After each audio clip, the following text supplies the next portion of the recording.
So they argue that we should unmoor our understanding from a particular instantiation and rather try and look at these processes as living forces existent within the present. And if we do that, I would argue we not only understand fascism today in a clearer way, but actually we have a better understanding of the past. There's been some interesting work coming out from Patel and McMichael, which has argued that much of what we recognise in fascism was present long before the Nazis or the Italian fascists. So they say fascism's technologies of control, its ideology, its body count, and even its concentration camps preceded the European models of fascism. That was Hannah Arendt's argument that the only thing that was unique about the Nazi Holocaust was that it happened in Europe. The Nazis extended what was a familiar practice across the colonial world. Then the very last part, an emergent fascist trajectory. If we take that understanding of fascist processes and then start to try and identify whether they exist in the world today, the general argument seems to be, if you accept fascism as a political economic process, is that we see today longer term causes and manifestations of a structural crisis within capitalism. That hasn't only started in the last year or two, but goes back to the 1970s. And this deeper crisis, this structural or systemic crisis within accumulation, what some have called the general crisis of Pax Americana,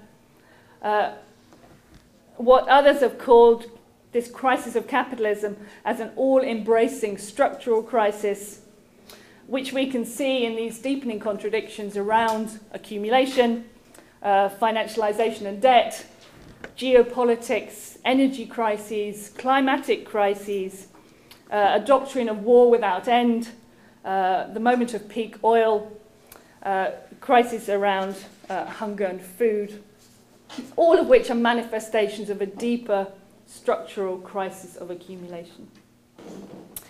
So I finished off by trying to look at a few things we might see as technologies of or processes associated with fascism today. One of them, the obsession with leaders.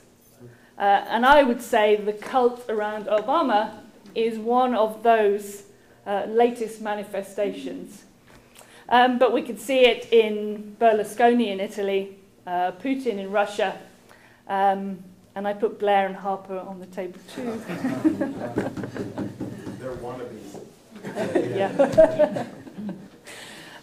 Secondly, the invention of enemies, the political desire for war, this obsession with national security, which we can see in the supposed threat and fear-mongering towards so-called immigrant labour across the far-right parties in Europe, including the recent election of British National Party officials, but also evident in our much vaunted war on terror, the threat of so-called rogue states, the axis of evil, the ideology of war without end, and then finally, clearly the rise of nationhood as a mooring for identity.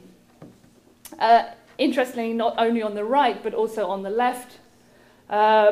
We can see it in post-Soviet Russia with the extreme right, the new Indian right, but also within assertions of left nationalism, which dominate social democratic movements and labour, or organised labour. So in summary, I would argue that fascism is a political economic system that the capitalist class resorts to during periods of crisis, decay, degeneration, and that we are living through an age of such upheaval, that rather than shy away from the use of the term fascism, problematic as it is, that we need to be informed and to be producing sharper analysis of what could be seen as the rise of fascist processes or an emergent fascist trajectory within the world today. Understanding that fascism is not just a political process, but also an economic process, is a good starter for social justice. But what Allison calls the silence of the left is a deeper symptom of a political apathy.